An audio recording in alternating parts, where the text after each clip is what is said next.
পুণ্যময় মাঘ মাসের 6ই মাঘ 21শে জানুয়ারি 2024 পুত্রদা একাদশী ব্রত রবিবার এবং রোহিণী নক্ষত্র।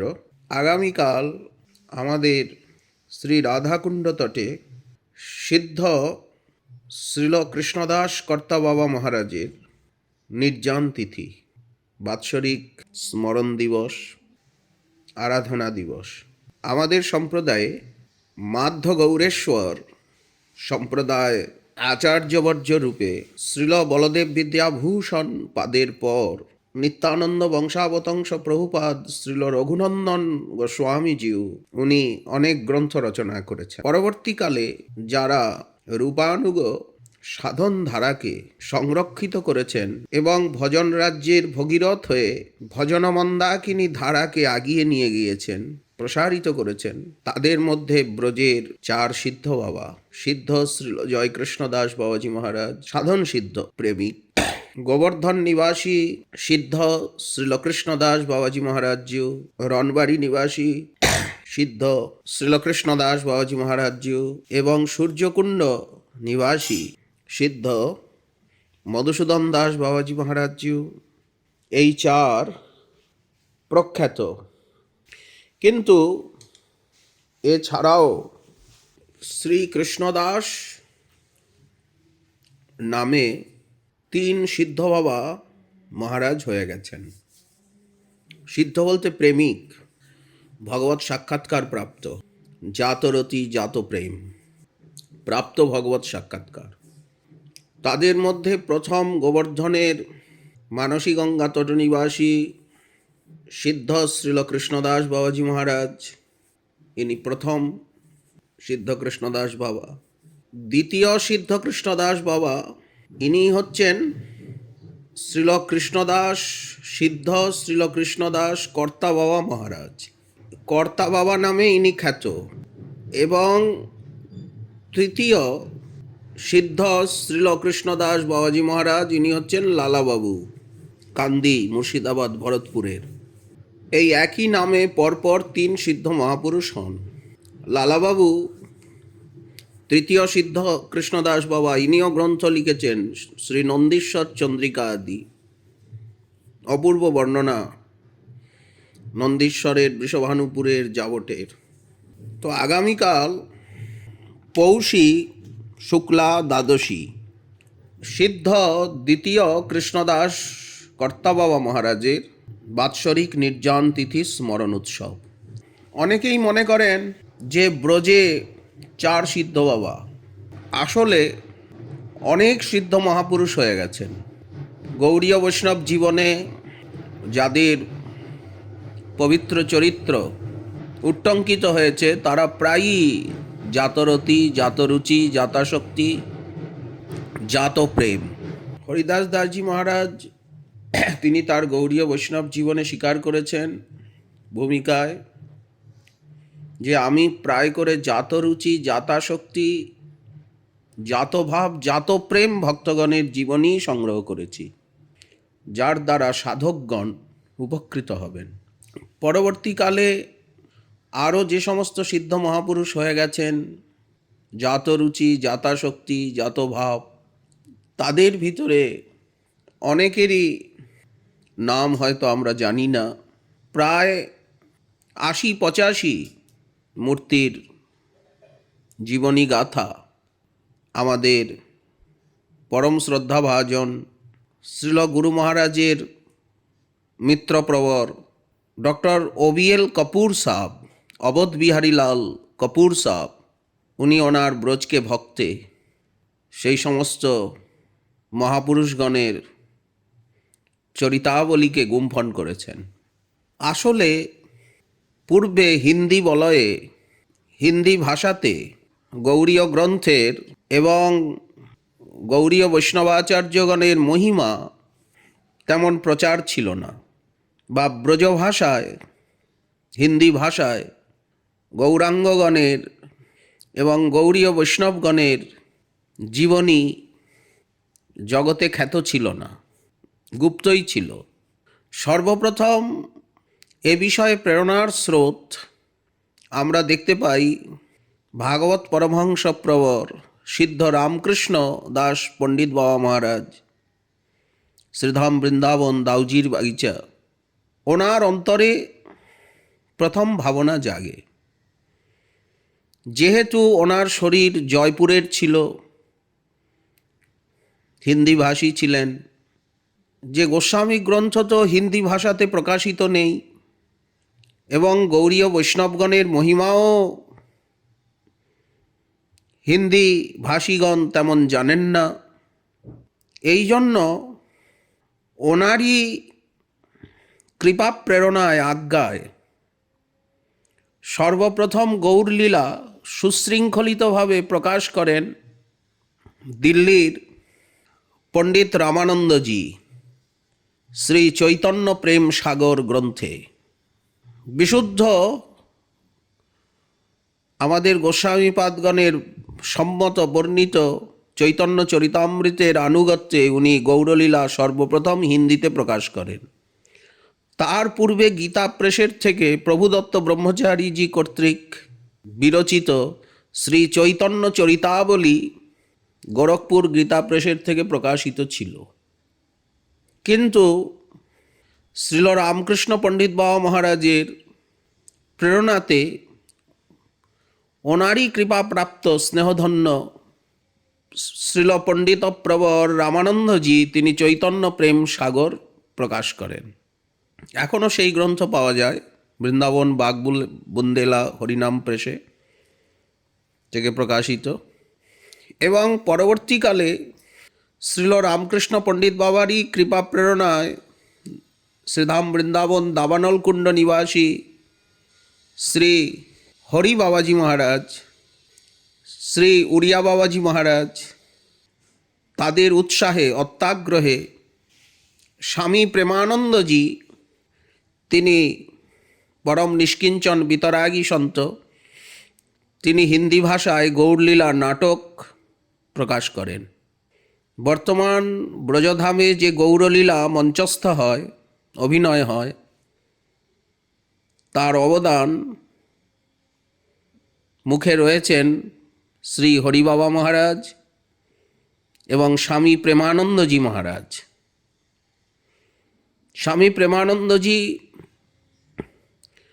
গৌরলীলা নাটক অপূর্ব বিশাল গ্রন্থ প্রণয়ন করেন। বর্তমান সে গ্রন্থ আমাদের দ্বারা ছাপা হয়েছে, হিন্দিতে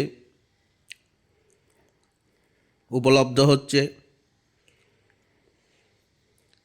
রামকৃষ্ণ পণ্ডিত বাবা যাদেরকে ভক্তিশাস্ত্র অধ্যয়ন করিয়েছেন, তার ভিতরে ওনার দুই শিক্ষার শিষ্য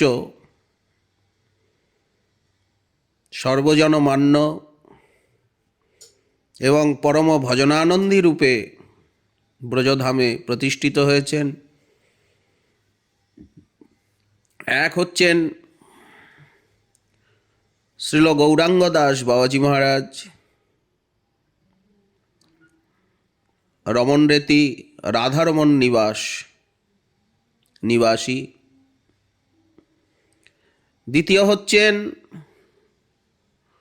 নিম্মার্ক সম্প্রদায়ের বরিষ্ঠ বিদ্বান শ্রীল প্রিয়াশরণ দাস বাবাজি মহারাজ, যার সমাধি গিরিরাজ তটে রয়েছে, হরিগোকুলের আগে, গোয়াল পখরার পরে। এই দুই শ্রীল রামকৃষ্ণ পণ্ডিত বাবার অশেষ স্নেহধন্য, সঙ্গধন্য এবং শাস্ত্র অধ্যয়নের শিক্ষার শিষ্য। এই দুয়ের দ্বারাই রামকৃষ্ণ পণ্ডিত বাবা ভক্তির প্রচার করান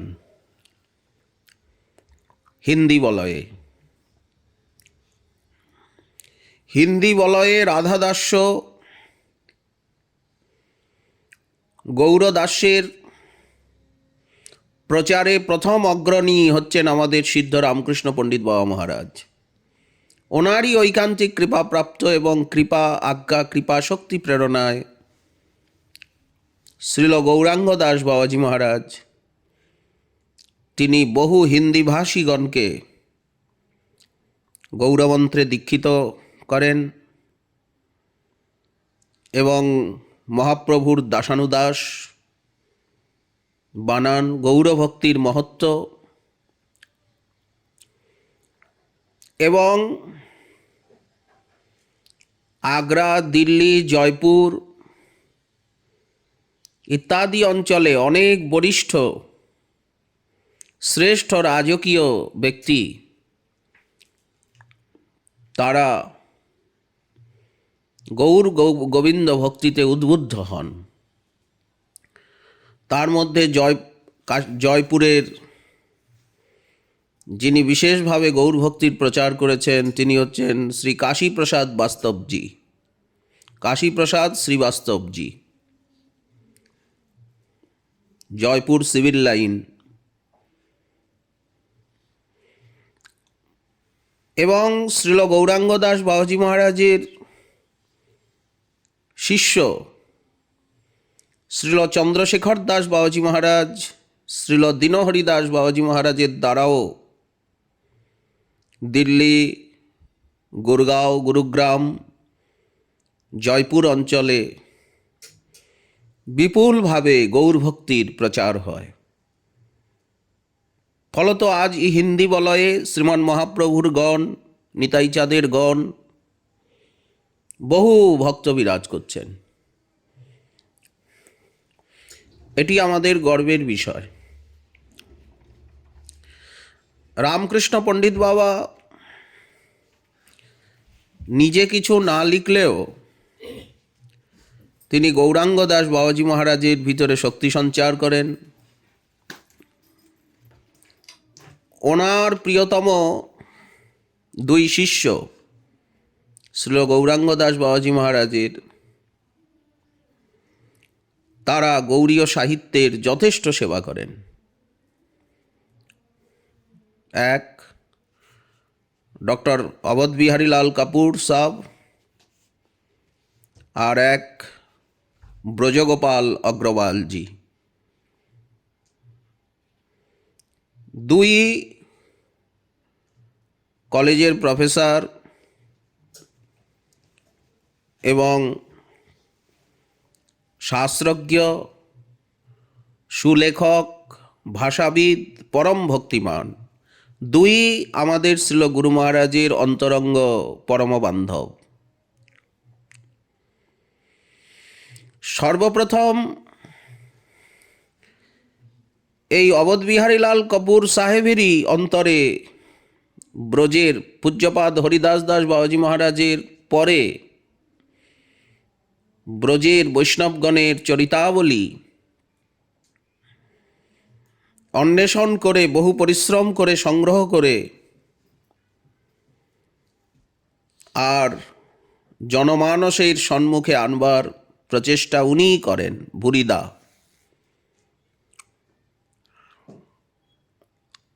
ওনার লেখনীর থেকেই আমরা সিদ্ধ কৃষ্ণদাস কর্তা বাবার জীবনী কিছু পেয়ে থাকি। ওনারা যদি লিখে না যেতেন আমরা কিছুই জানতে বুঝতে পারতাম না। এবং সিদ্ধ কৃষ্ণদাস কর্তা বাবা মহারাজের সূচক লেখেন আমাদের পরমারাধ্য পরম গুরু মহারাজের জ্যেষ্ঠ গুরু ভ্রাতা গোবর্ধন ইমলিতলা নিবাসী বাইনজি মহারাজ, শ্রীল হরিদাস দাস বাবাজি মহারাজ। হরিদাস বাবাজি মহারাজ সমস্ত সিদ্ধ বাবারই সূচকগুলি উনি সুন্দরভাবে গ্রন্থন করেন। যাই হোক, সিদ্ধ কৃষ্ণদাস কর্তা বাবা মহারাজের শরীর ছিল গৌরমণ্ডলের বাঙালি শরীর এবং নিত্যানন্দ পরিবারে উনি দীক্ষিত ছিলেন। নিত্যানন্দ পরিবারীয় বৈষ্ণব। কিশোর অবস্থাতেই ওনার হৃদয়ে ভক্তির উন্মেষ হয়েছিল এবং বিদ্যা অধ্যয়নের ফলে ওনার অন্তরে পরাবিদ্যা প্রাপ্তির আকাঙ্ক্ষা জেগেছিল। বিদ্যা অধ্যয়ন করে কেউ যদি পরাবিদ্যা অর্জনে উৎসুক হন তবেই তার জীবন সার্থক হয়। কেবল বিদ্যায় দাঁড়িয়ে থাকলে হবে না, পরাবিদ্যায় যেতে হবে। ফলত সত্য জ্ঞান ওনার হৃদয়ে উদিত হয়েছিল। যুবাবস্থাতেই সংসারের অসারতার অনুভব হয়, যে সংসারে কিচ্ছু নেই, শূন্য শূন্য। এটা একটা ছায়াছবি মাত্র। ফলত ওনার কিছুই ভালো লাগে না, অরুচি। ধন জন অর্থ সম্পত্তি, মান সম্মান প্রতিপত্তি, এগুলি সব মিথ্যা মিথ্যা মিথ্যা, প্রবঞ্চনা, ছলনা, ছায়াছবি, এর কোনো মূল্য নেই। এই জ্ঞানের নামই, এই অনুভবের নামই হচ্ছে বৈরাগ্য। আমার দরকার নেই, কোনো প্রয়োজন নেই, এর ভিতরে কিছু নেই, নীরস, দুঃখদায়ী, অর্থ সম্মান দেহ সুখ। সংসারের প্রত্যেকটি ব্যক্তি বস্তু কেউই আমাকে সুখ দিতে পারবে না, এবং তাদের সঙ্গে সম্বন্ধ আমার ছলনা মাত্র। এ নাটকের রোল, অভিনয়। স্ত্রীপুত্র বান্ধব যত মরি যাবে শত শত, শত শতবার আমরা স্ত্রী পুত্র কন্যা পেয়েছি, মরে গেছে, আবারও পাব। ইহাতে স্ত্রীপুত্র বান্ধব যত মরি যায় কত শত, এতে সাবধান হতে বলেছেন শ্রী ঠাকুর মহাশয়। যেন নাটুয়ার নাট দেখিতে দেখিতে কিছু নয়, হেন মায়া করে যেই পরম ঈশ্বর সেই, তারে মন সদা করো ভয়। যারা মায়াকে ভালোবাসে তাদেরকে ভয় করতে বলছেন।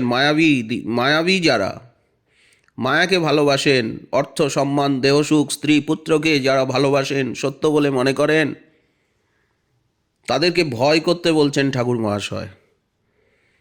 কারণ তাদের সঙ্গ প্রসঙ্গে জ্ঞান বৈরাগ্য ভক্তির হ্রাস হয়ে যাবে।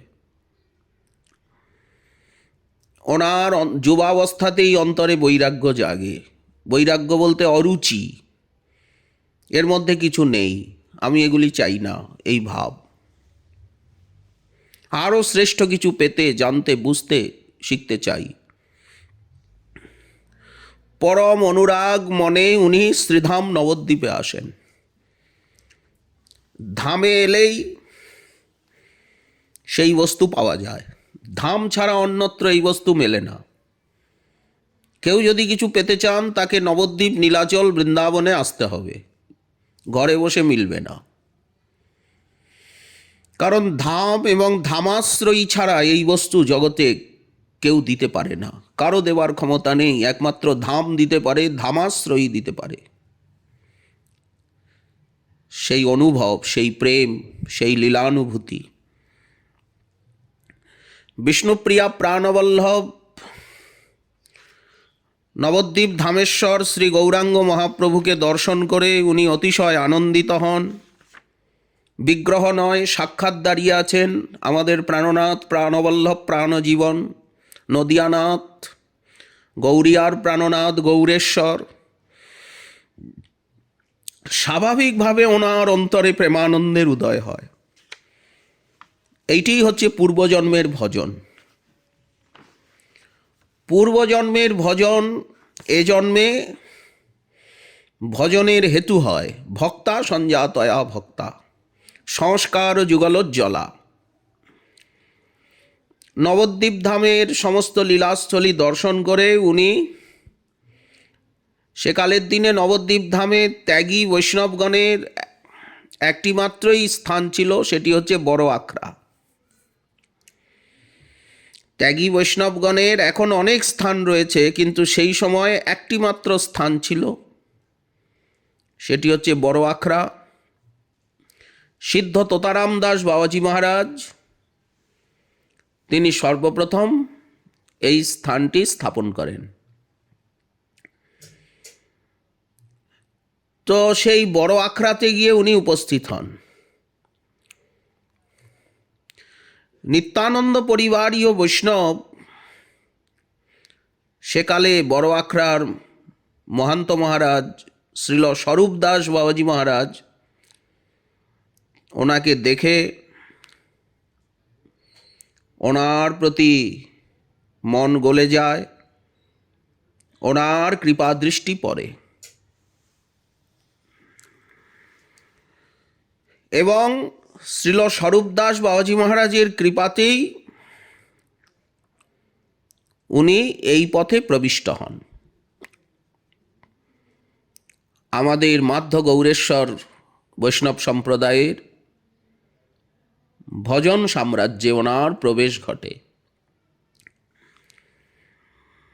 চিত্তে অনুরাগ জন্মে, গুরু পদাশ্রয়ের থেকেই তো ভক্তি সাধনার প্রারম্ভ হয়। আদৌ গুরু পদাশ্রয়াৎ কৃষ্ণ দীক্ষাদি শিক্ষণম তস্মাৎ বিশ্রম্ভেন গুরু সেবা। ভক্তি মন্দিরে প্রবেশের এই তিনটি অঙ্গকে দ্বার বলা হয়েছে। প্রথমে গুরুদেবের সন্নিকটে বাস, তার মুখে হরিকথা শ্রবণ, তারপরে ওনার কাছের থেকে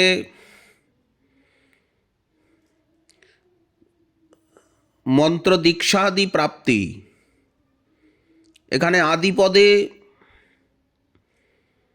মন্ত্র, মন্ত্রের অর্থ, অর্চনা, ধ্যান, মানস সেবাদি, সদাচার, সেবা শিক্ষা, শাস্ত্র শিক্ষা ইত্যাদি।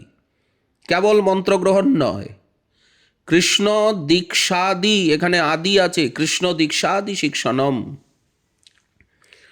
অর্চনা শিখতে হবে, সদাচার শিখতে হবে, সিদ্ধান্ত, শাস্ত্র, সেবা, সংযম, সাধনা সবই তো শিখতে হবে। গুরুদেব শেখাবেন তো, শেখাবেন বলেই তো তিনি গুরু, না শেখালে গুরুত্ব কোথায়? তো এখন তারপরে শিখতে শিখতে আগেও পরেও বিশ্বাসের সঙ্গে সাক্ষাৎ ভগবত জ্ঞানে, ভগবত প্রিয়তম জ্ঞানে গুরুদেবতাত্মা হয়ে, গুরুদেবী যার দেবতা, গুরুদেবী যার আত্মা, এই জ্ঞান করে গুরুদেবী শ্রেষ্ঠ, প্রিয়তম, শ্রেষ্ঠতম, গুরুদেবের মতো জগতে প্রিয়তম আপন কেউ নেই। গুরু বিনা বন্ধু নাই, গুরুদেব ছাড়া আমার আপন বলে কেউ নেই জগতে। আমার হিতকর্তা, হিতাকাঙ্ক্ষী জগতে আর কেউ নেই। উনি সর্বস্ব।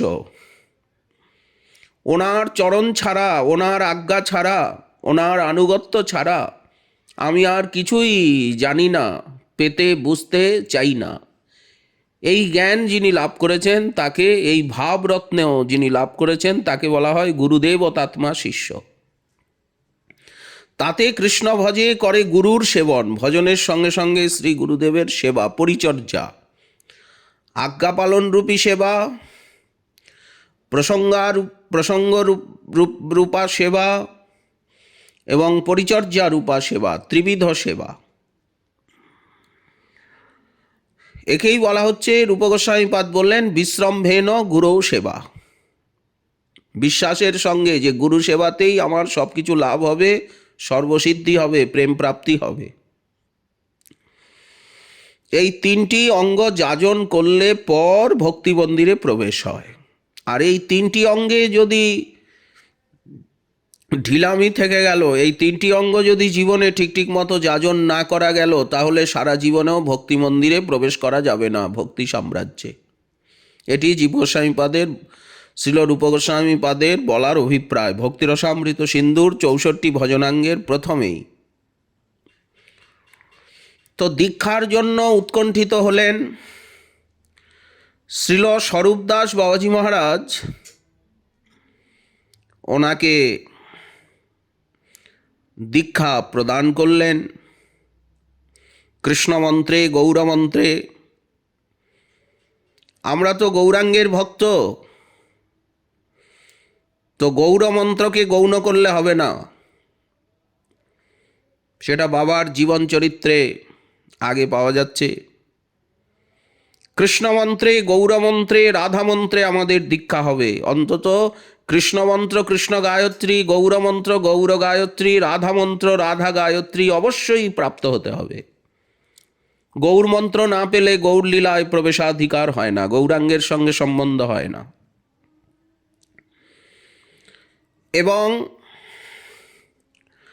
বাৎসল্যভাবে, শিষ্য স্নেহে শ্রীল স্বরূপদাস বাবাজি মহারাজ তাকে সময়ে বিরক্ত নিষ্কিঞ্চন ভাগবত পরমহংস বেশ, যে বেশের মহিমা রাধারানী নিজে গেয়েছেন ভ্রমর গীতিতে। মহাপ্রভু নিজে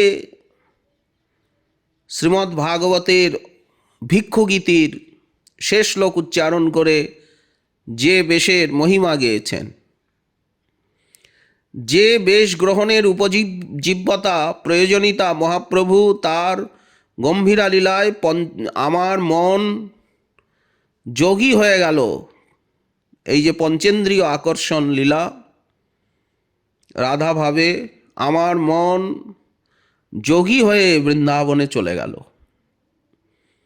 এই অংশে বর্ণন করেছেন। ঠাকুর মহাশয়ের পদাবলিতে আমরা যে বেশের উপজীব্যতা বা মহিমা জানতে পারি। করঙ্গ কৌপিন লইয়া ছেঁড়া কাথা গায়ে দিয়া ছাড়িয়া সকল বিষয় কৃষ্ণে অনুরাগ হবে ব্রজের নিকুঞ্জে গিয়া করিব নিজালয় করুণয়া কৌপিন কণ্ঠাশ্রিত। সেই ভাগবত পরমহংস বেশ, বৈরাগ্য বেশ, বিরক্ত বেশ, ভিক্ষুক বেশ, বৈষ্ণব সন্ন্যাস বেশ। এ বৈষ্ণব সন্ন্যাস, যে বৈষ্ণব সন্ন্যাস আমাদের শ্রীল স্বরূপ দামোদর, শ্রীল হরিদাস ঠাকুর, শ্রীল লোকনাথ গোস্বামী, রূপ গোস্বামী, সনাতন গোস্বামী, জীব গোস্বামী, রঘুনাথ দাস গোস্বামী, কৃষ্ণদাস কবিরাজ গোস্বামী, তারা যে বেশকে স্বীকার করেছেন, ধারণ করেছেন, সেই বেশ গুরুদেব তাকে ধারণ করালেন। নাম দিলেন কৃষ্ণদাস। শাস্ত্রগ্রন্থ অধ্যয়ন করালেন। গুরুদেবের কর্তব্য শিষ্যকে শাস্ত্রগ্রন্থ অধ্যয়ন করানো, সদাচারী, ভজনশীল, সেবাপ্রাণ, পণ্ডিত, বিদ্বান, মর্মজ্ঞ বানানো। তবে তার দ্বারা প্রকৃত সেবা হয়, সাধন হয়। শ্রদ্ধা সহকারে শ্রীধাম নবদ্বীপে বড় আখড়ায় গুরুদেবের শ্রীচরণে দীর্ঘকাল থেকে সেবা করতে করতে শাস্ত্র অনুশীলন করলেন, ভজনানুশীলন করলেন। তার অনুরাগ দেখে, আরতি উৎকণ্ঠা, ভজনেচ্ছা দেখে শ্রী গুরুদেব স্বরূপ দাস বাবাজি মহারাজ বললেন যে তোমাকে আরও কিছু জানতে হবে, শিখতে হবে, বুঝতে হবে, পেতে হবে। যাও, তুমি বৃন্দাবন ধামে যাও। তোমার মতো অনুরাগী ব্যক্তির, সাধকের বৃন্দাবন ধামই উপযুক্ত স্থান। সেখানে গিয়ে তুমি শ্রী গোবর্ধনে মানসী গঙ্গার তটে সিদ্ধ কৃষ্ণদাস বাবাজি মহারাজ রয়েছেন, তার চরণে কায় বাক্য মনে শরণ নাও। তাকে শিক্ষাগুরু পাদ পদ্মরূপে বরণ করো এবং তার আনুগত্যে, তার আজ্ঞায় এবং তাকে তুমি আমারই প্রতিনিধি জ্ঞান করে, তাতে আমাতে কোনো ভেদ নেই, এই অভেদ ভাবনা নিয়ে তুমি তার আনুগত্য এবং সেবা মুখে তুমি আরও সবিশেষ গোস্বামী গ্রন্থ তার কাছে অধ্যয়ন করো, ভজন শিক্ষা করো এবং তার আনুগত্যে ভজন করে তুমি সিদ্ধি লাভ করো, আমি এই চাই। তোমাকে এদিকে তাকাতে হবে না। উনি গুরুদেবের আজ্ঞাবাণী চরণ রেণু মস্তকে ভূষণ করত, গোবর্ধনে এলেন। শ্রী গোবিন্দ গোপীনাথ মদনমোহন আদি দর্শন করলেন বৃন্দাবনে। তারপরে 84 ক্রোশ ব্রজমণ্ডল দর্শন করলেন। গিরিরাজ গোবর্ধন তটে এলেন। গিরিরাজ গোবর্ধনের শোভা আজ থেকে 250 বছর আগে বিজন বনাকীর্ণ বৃন্দাবন, গিরিরাজ গোবর্ধন, যমুনা পুলিন দর্শন করলেই প্রেমোদয়। ধামে এলেই প্রেম, ধাম দর্শনেই প্রেম। মানসী গঙ্গার তটে সিদ্ধ বাবার নিকটে এসে অতি দৈন্যে শরণ নিলেন, পরিচয় দিলেন, গুরু আজ্ঞা জানালেন। সিদ্ধ বাবা পরম স্নেহভরে তাকে নিকটে রাখলেন এবং তিনিও গুরুদেব তাত্মা জ্ঞানে, গুরু আজ্ঞা জ্ঞানে সিদ্ধ বাবাকে শিক্ষা গুরুপাদ পদ্মরূপে বরণ করে সিদ্ধ বাবার শ্রীঅঙ্গ সেবা, যাবতীয় সেবা উনি করলেন। তার সাধনা অনুরাগ, শাস্ত্রানুশীলনা অনুরাগ দেখে সিদ্ধ বাবা তাকে সমগ্র ভক্তিগ্রন্থে পারঙ্গত করলেন, ত্যাগ বৈরাগ্য দৈন্যে। এবং গোবিন্দ লীলামৃত, কৃষ্ণ ভাবনামৃত, কৃষ্ণান্নিক কৌমুদী সমস্ত রসগ্রন্থ ওনাকে জানালেন। লীলাতত্ত্ব, গৌরলীলা, যেটা সিদ্ধ বাবার নিজস্ব ভাণ্ডার, গৌরলীলা, গৌরলীলা মাখানো কৃষ্ণলীলা, রাধা মাধবের লীলা, রাধা মাধবের লীলার সঙ্গে উনি গৌরলীলাকে কিভাবে মাখিয়েছেন, গৌরলীলার প্রাধান্যে রাধা মাধবের লীলা, দুহে মিলি হয়তো মাধুর্য। খালি গৌরলীলা নয়, খালি রাধা মাধবের লীলা নয়, কেবল সিদ্ধ বাবার করুণাতে তার অন্তরে লীলার স্ফূর্তি হতে লাগলো, লীলার সন্দর্শন হতে লাগলো। উনিও সিদ্ধি লাভ করলেন ভজনে। এই জন্য সেকালে ওনার খ্যাতি হয়ে গেল দ্বিতীয় সিদ্ধ কৃষ্ণদাস বাবা বলে।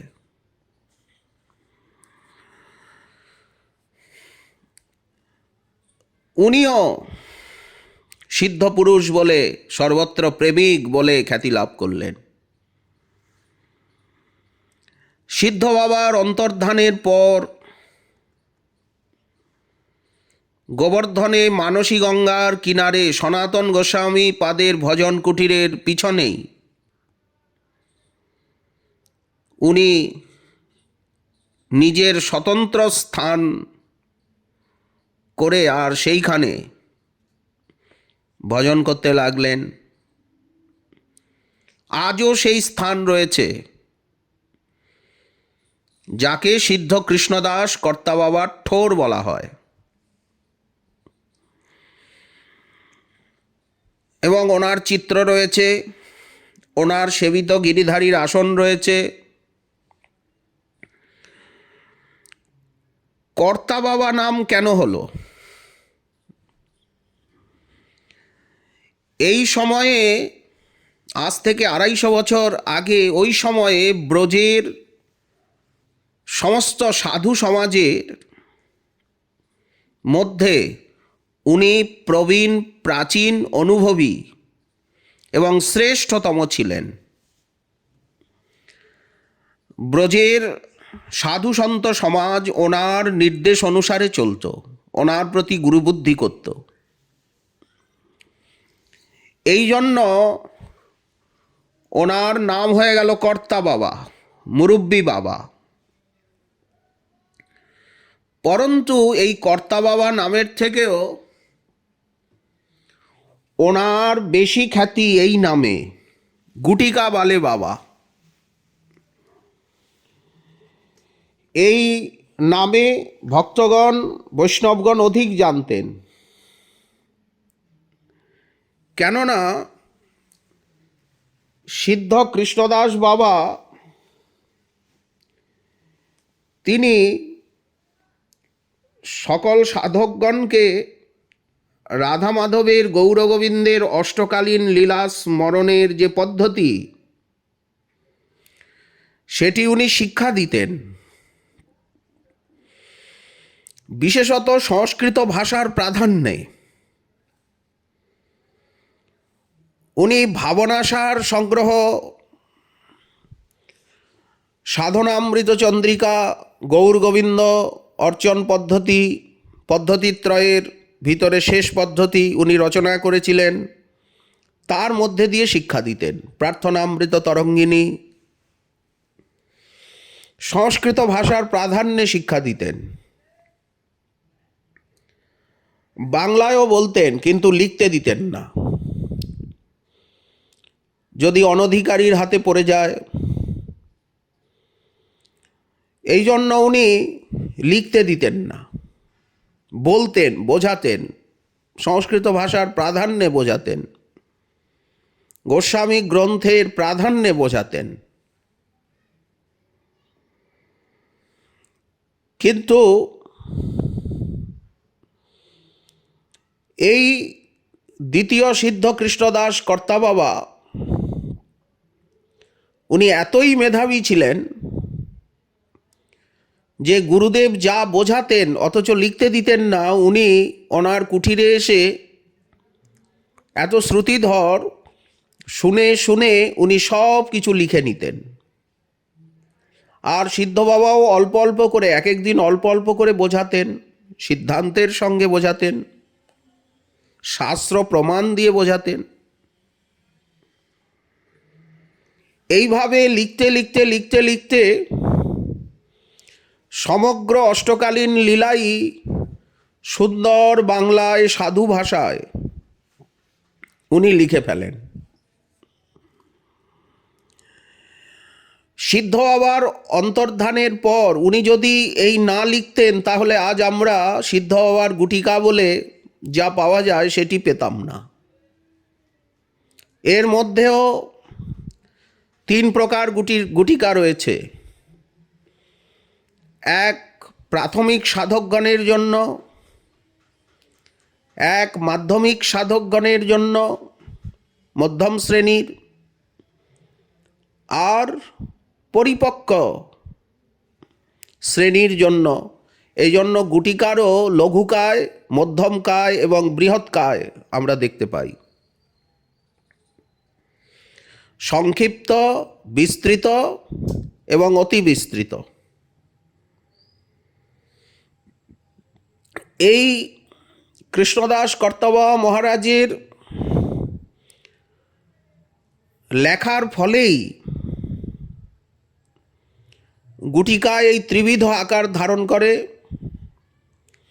এবং বর্তমানে যেটি বৃহত্তম সংশুদ্ধ সাধু ভাষায় আমরা গৌরগোবিন্দ লীলামৃত গুটিকা পাই, সেটি এই শ্রীল কৃষ্ণদাস, সিদ্ধ কৃষ্ণদাস কর্তাবাবা মহারাজেরই অবদান, ওনারই লেখা ডায়েরি।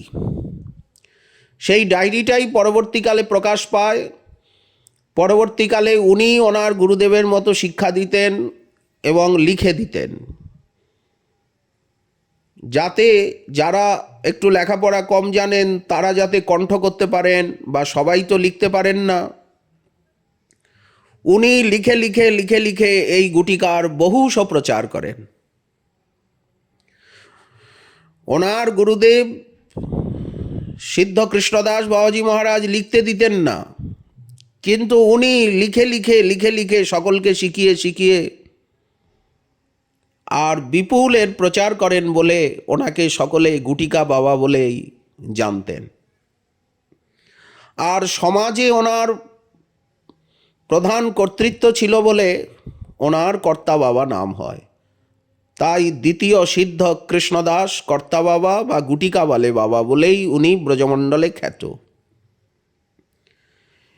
কিন্তু গৌরমণ্ডলে বা আধুনিক সাধক সমাজে গৌরমণ্ডল ক্ষেত্রমণ্ডল বা আধুনিক সাধক সমাজে ওনার মহিমার তেমন প্রচার দেখা যায় না, কিন্তু হওয়া প্রয়োজন। ভজন করতে গেলে যারা ভজন করেছেন, ভজন দিয়েছেন, জগৎকে ভজন জানিয়েছেন, সেই ভজন পথকে সুদৃঢ় করেছেন, আমরা যদি তাদের কথা না জানি, না বুঝি, তাদের গ্রন্থগুলি না শিখি, না পড়ি, হৃদয়ঙ্গম না করি, হৃদয়ে ধারণ না করি, অধ্যয়ন অধ্যাপনা না করি, তাহলে তাদের কাছে এই যে আমাদের অকৃতজ্ঞতা রূপী অপরাধ, ঋষি ঋণ রূপী অপরাধ, আমরা তো তাদের কাছে ঋণী। তারা তো ঋষি, তারা তো প্রেমিক, সত্যকে জেনেছেন, বুঝেছেন, পেয়েছেন। তো তাদের গ্রন্থাবলী অনুশীলন, তার অধ্যয়ন অধ্যাপনা না করলে এই যে আচার্য ঋণ, এই যে ঋষি ঋণ, এর থেকে আমরা কি করে মুক্ত হব?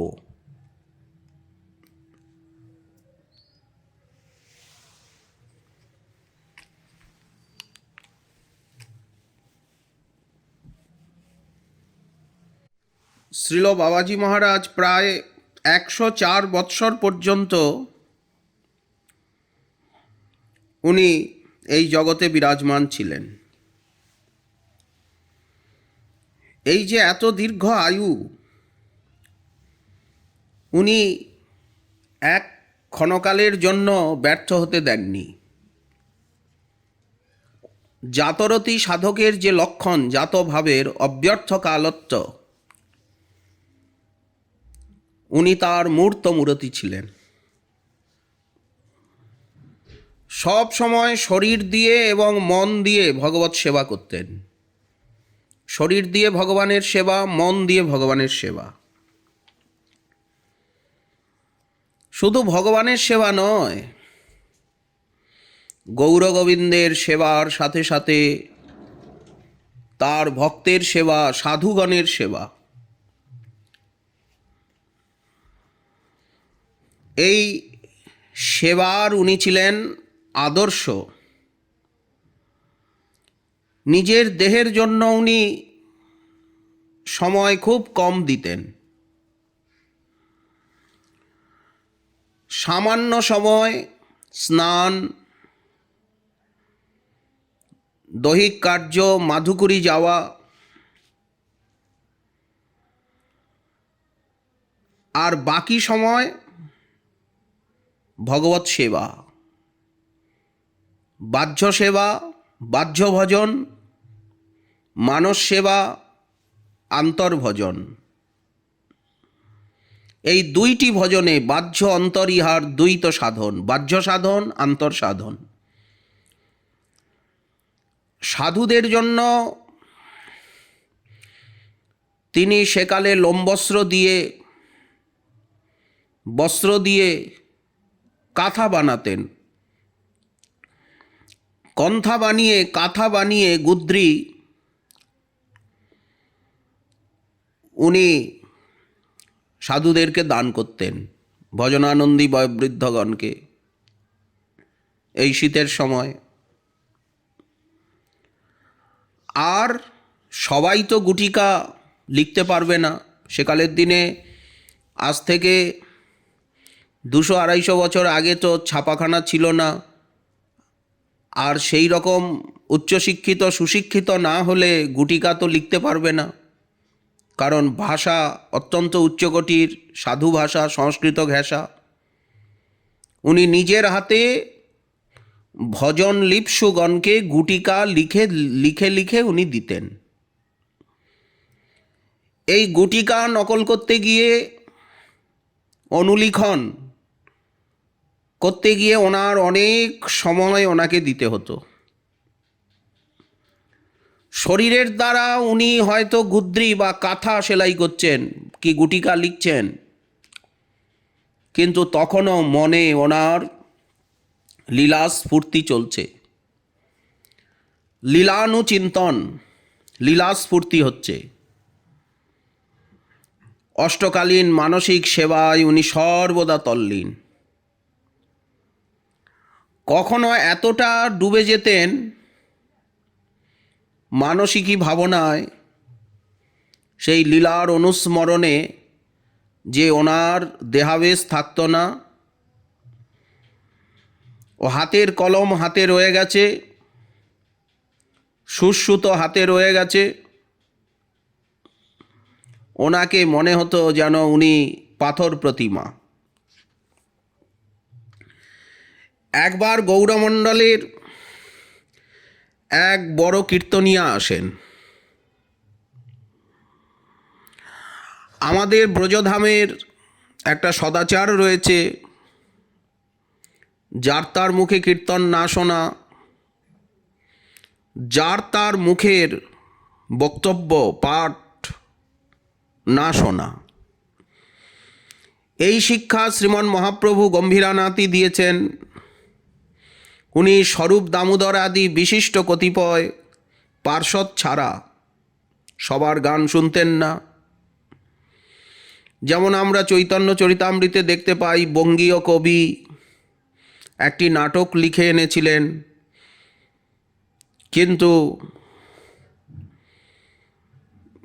কেউই সেটি শুনতে ইচ্ছুক নন, স্বরূপ দামোদরও নন।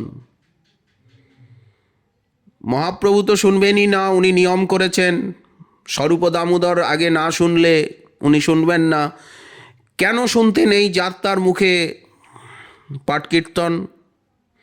বললেন প্রথমে দেখতে হয় তিনি পরম্পরা প্রাপ্ত কিনা, তার প্রশিক্ষণ পরম্পরায় এসেছে কিনা, এবং তিনি সদাচারী কিনা, সিদ্ধান্তবিদ কিনা, এবং প্রকৃত ভজনানন্দী এবং নিরাগ বক্তা, নিরাগ কীর্তনিয়া কিনা। মান সম্মান অর্থ প্রভাব প্রতিপত্তির আকাঙ্ক্ষা নিয়ে যে হরিকথা হরিনাম, সেটিকে কীর্তন ব্রজধামবাসী বৈষ্ণবগণ সেকালের দিনে তার থেকে দূরে থাকতে চেষ্টা করতেন। অপরাধ সম্বন্ধে, ত্যাগ দৈন্য সম্বন্ধে তাদের সতর্কতা, এবং আনুগত্য সম্বন্ধে,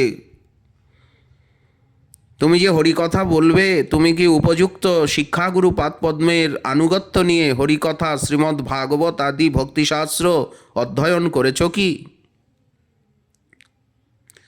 তুমি যে কীর্তন করবে, সেই কীর্তন সিদ্ধ পরম্পরা প্রাপ্ত কীর্তনিয়ার কাছে কীর্তন শিখেছ কি? তুমি সদাচারী কি? তুমি প্রসাদভোজী কি? তুমি সিদ্ধান্তবিদ কি? যথার্থ গুরু বৈষ্ণবের সঙ্গ এবং কৃপায় ধন্য কি? এইসব বিচার যদি না করে হরি কীর্তন এবং হরিকথা শোনা যায়, তাহলে সেখানে উপকারের থেকে অপকারের সম্ভাবনাই বেশি, এবং তাছাড়া আনুগত্যের বা পরম্পরার সিদ্ধি হয় না। তো এক কীর্তনিয়া এলেন শ্রীধাম বৃন্দাবনে, মহাত্মাগণকে কীর্তন শোনাবেন, সাধুগণকে। বৃন্দাবনের সাধুগণ বললেন, আমরা তখনই আপনার কীর্তন শুনতে পারব যদি আপনি গোবর্ধনে গিয়ে সিদ্ধ কৃষ্ণদাস কর্তা বাবাকে কীর্তন শোনান। উনি যদি শোনেন তবেই আমরা শুনব। উনি যদি প্রসন্ন হন আপনার কীর্তন শুনে, তাহলে বুঝতে হবে আপনার পরিশ্রম সফল হয়েছে। তো উনি গোবর্ধনে মানসী গঙ্গার তটে সিদ্ধ বাবার ভজন কুটিরে এসে উপস্থিত হন। সনাতন গোস্বামীপাদের ভজন কুটিরের ঠিক পিছনেই চাকলেশ্বর মহাদেব সন্নিকটে চাকলেশ্বর মহাপ্রভু, সে মহাপ্রভুর যে সনাতন গোস্বামীপাদের আসন তার পাশেই ওনার ভজনাসন। উনি প্রার্থনা করেন বিনম্রতাপূর্বক। বাবা বলেন, আমি যে কীর্তন শুনব, আমার সময় কোথায়? তবে হ্যাঁ, অল্প সময়। আমি এখন স্নান করে এই যতক্ষণ তিলক সেবা এবং ঠাকুরের অর্চনা ইত্যাদি করছি, ততক্ষণ আপনি আমাকে কিছু পদ শোনান। জিজ্ঞাসা করলেন যে বাবা আপনি কি পদ শুনবেন? তখন বাবা বললেন, এখন তো গোষ্ঠলীলার সময়, তো গোষ্ঠলীলারই কিছু পদ শোনাও। বাবা তখন মানসী গঙ্গায় স্নান করে দ্বাদশাঙ্গে তিলক ধারণ করছেন। রাধাকুণ্ডের রজ নিয়ে কীর্তন প্রারম্ভ করলেন। কারো কারো মতে পূর্বরাগ গাইছেন, রাধাকৃষ্ণের প্রথম মিলন, প্রথম সাক্ষাৎকার।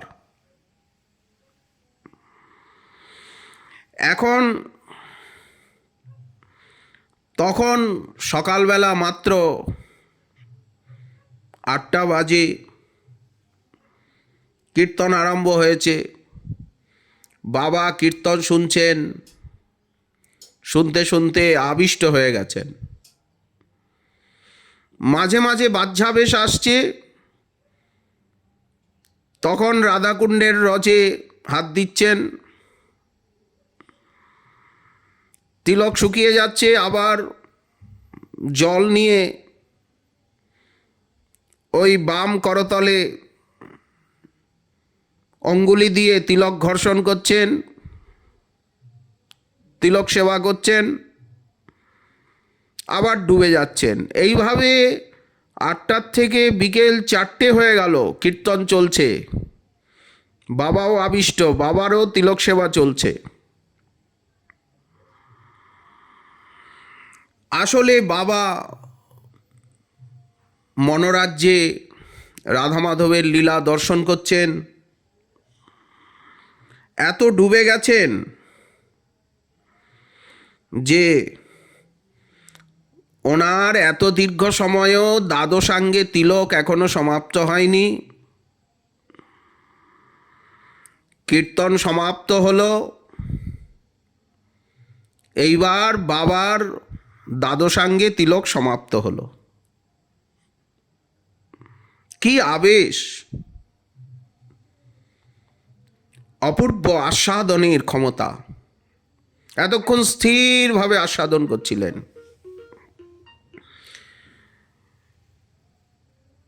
এই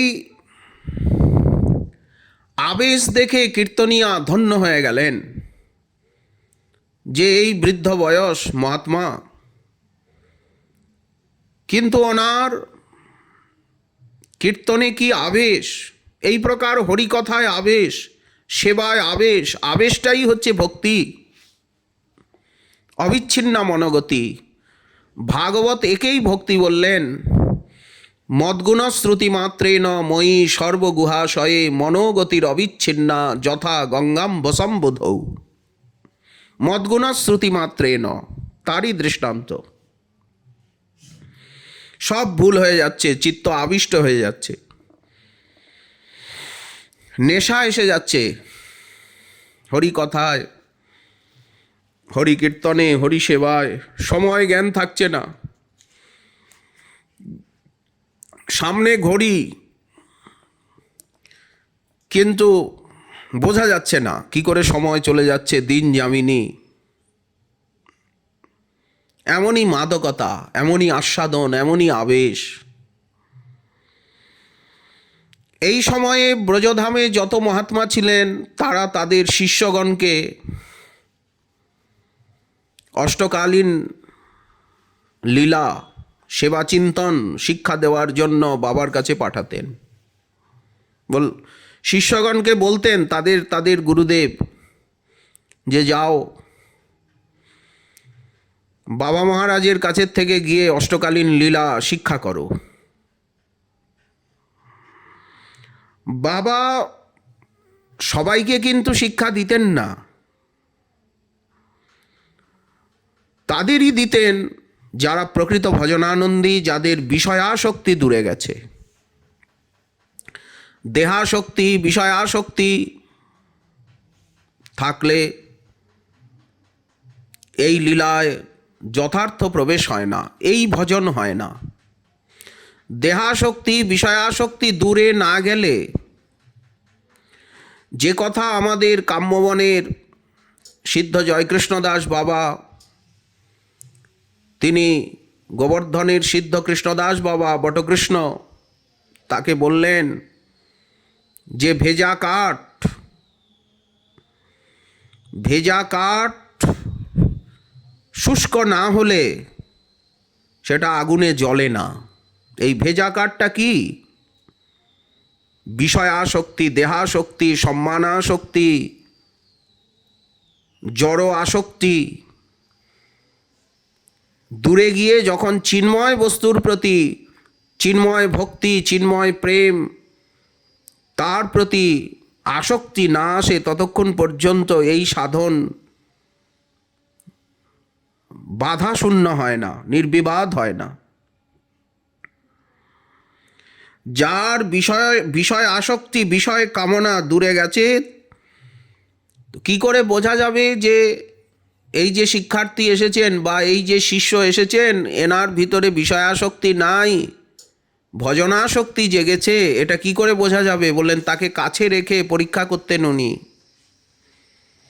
কিছুদিন কাছে রাখতেন,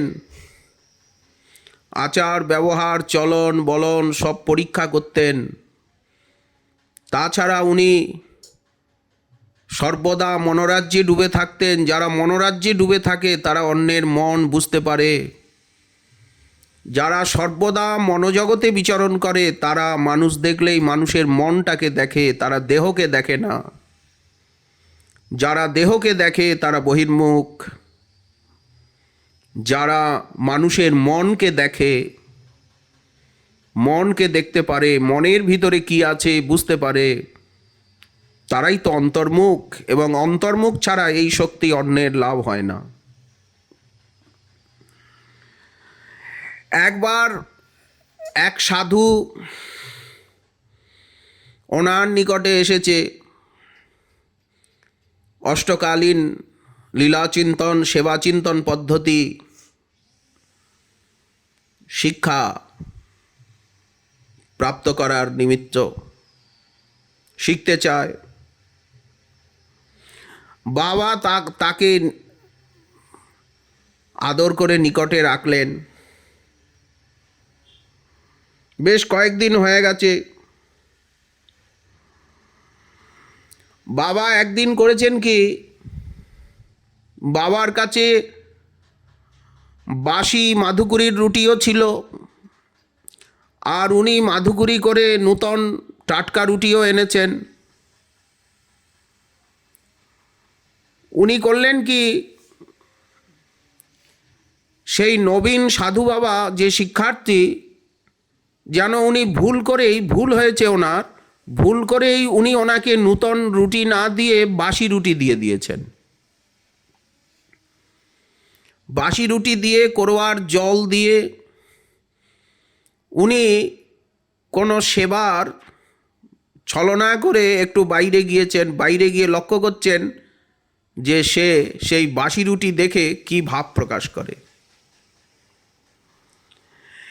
এখন বাসি রুটি দেখে সেই সাধু বাবা, তার মুখটা মলিন হয়ে গেছে এই বাসি রুটি খাওয়া। এই বাসি রুটি পাওয়া কি করে সম্ভব? উনি একটু একটু পাচ্ছে, ঠিক আদরের সঙ্গে পাচ্ছে না। তারপর কিছুক্ষণ পরে সিদ্ধ বাবা এসে ভিতরে, কুটিরের ভিতরে প্রবেশ করে বলছেন, আহা, আমার ভুল হয়ে গেছে, বয়স হয়ে গেছে, তো আমি ভুল করে আপনাকে এই টাটকা রুটি না দিয়ে আর বাসি মাধুগুড়ির রুটি দিয়ে দিয়েছি। এই নিন টাটকা রুটি। এই বলে ওনাকে টাটকা রুটি প্রসাদ দিয়ে, আর উনি ওনার পাশে বসে বাসি রুটি, সেই বৃদ্ধ, তখন অত বয়সে ওনার দন্তের অবস্থাও সঙ্গীন, উনি কিন্তু সেই বাসি রুটি কাছে বসে চেবাচ্ছেন, আনন্দে হাসছেন, তার সঙ্গে ইষ্টগোষ্ঠী করছেন। এইভাবে বাবা পরীক্ষা করতেন।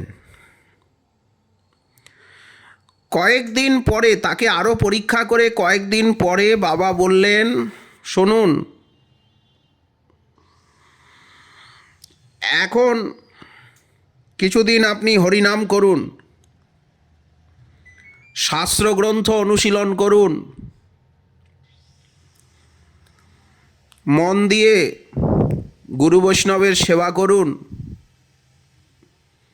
হরিনাম সেবার ফলে, শাস্ত্র সেবা, গুরু বৈষ্ণবের সেবার ফলে আপনার মনের যে একটু বিষয়াসক্তি আছে, এই বিষয়াসক্তিটা যখন চলে যাবে, দেহাসক্তিটা চলে যাবে, জিহ্বার আসক্তি, বিষয় গ্রহণ রস, বিষয় রস গ্রহণের আসক্তি চলে যাবে, তখন আমার কাছে আসবেন, আমি আপনাকে অষ্টকালীন লীলা চিন্তন শিক্ষা দেব। এর আগে যতক্ষণ পর্যন্ত সাংসারিক বিষয়ের প্রতি লোভ মোহ আছে, ততক্ষণ পর্যন্ত রাগানুগা ভক্তিতে প্রকৃত অধিকার লাভ হয় না। কত বড় কথা বাবা বললেন! বিষয়াসক্তি থাকলে, সাংসারিক আসক্তি থাকলে, দেহাসক্তি, ভোগাসক্তি, জিহ্বার আসক্তি, এইগুলি, ওই কথাই বললেন যে ভেজা কাঠ ও শোকাতে হবে। রাগানুগা ভক্তিতে প্রকৃত অধিকার কখন আসে? যখন সাংসারিক বৈষয়িক সত্যবুদ্ধি, এই যে বিষয় ভালো লাগছে, জগৎ ভালো লাগছে, সংসার ভালো লাগছে, ভালো মন্দের রুচি, দেহাশক্তি, তখনও বুঝতে হবে রাগানুগা ভক্তিতে, হরিনাম হরিকথায় প্রকৃত রুচির যতক্ষণ উদয় না হচ্ছে, ততক্ষণ রাগানুগা ভক্তিতে প্রকৃত অধিকার আসে না। কারণ রাগানুগা ভক্তির মূল বীজই হচ্ছে অনন্য মমতা বিষ্ণু।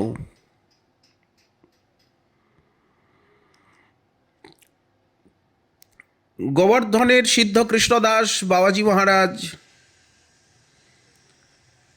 তিনি নিত্যলীলায় প্রবেশ করলে পরে কর্তা বাবা তিনি মানসী গঙ্গার তটে আরও দীর্ঘদিন ছিলেন, ওনার নিজস্ব ঠোরে। তারপরে ওনার অন্তরে কি প্রেরণা জাগে, শেষ জীবনের শেষ 10-12 বছর উনি শ্রী রাধাকুণ্ডে চলে আসেন এবং রাধাকুণ্ডের নূতন ঘেরায় নিবাস করে আর এখানেই নিত্যলীলায় প্রবিষ্ট হন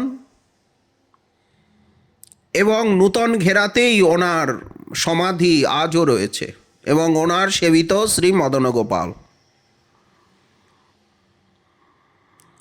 এই সময়ের বিশেষ বিশেষ ঘটনা রাধাকুণ্ডে সাধুগণের সঙ্গে ব্রজবাসীগণের যে একটু রেষারেষি ভাব, সাধুগণের প্রভাব প্রতিপত্তি, তারা বাঙালি হয়ে বা অন্যান্য দেশের হয়ে, আসাম, ত্রিপুরা, মণিপুরের, উড়িষ্যার হয়ে আর এখানে এসে তারা এতটা প্রভাব প্রতিপত্তি বিস্তার করছেন, সকলে তাদেরকে সম্মান করে, মানে গণে তাদের সেবা করে এবং তারা দাবি করেন এই রাধাকুণ্ড শ্যামকুণ্ড আমাদের আচার্যপ্রবর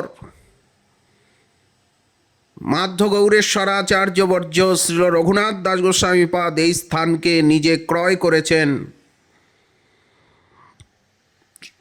রঘুনাথ দাস গোস্বামীপাদ, জীব গোস্বামীপাদ এই স্থানের মালিক এবং মালিকানা সাধুগণকে দিয়েছেন।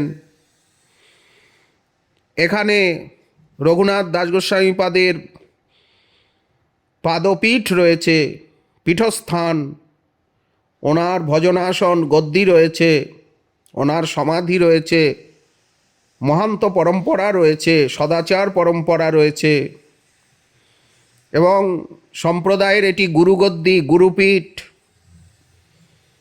বিরক্ত সাধুগণের, সর্বত্যাগী নিষ্কিঞ্চন বৈষ্ণবগণের এটি গুরুগদ্দি, গুরুস্থান, গুরুপীঠ, আচার্যপীঠ।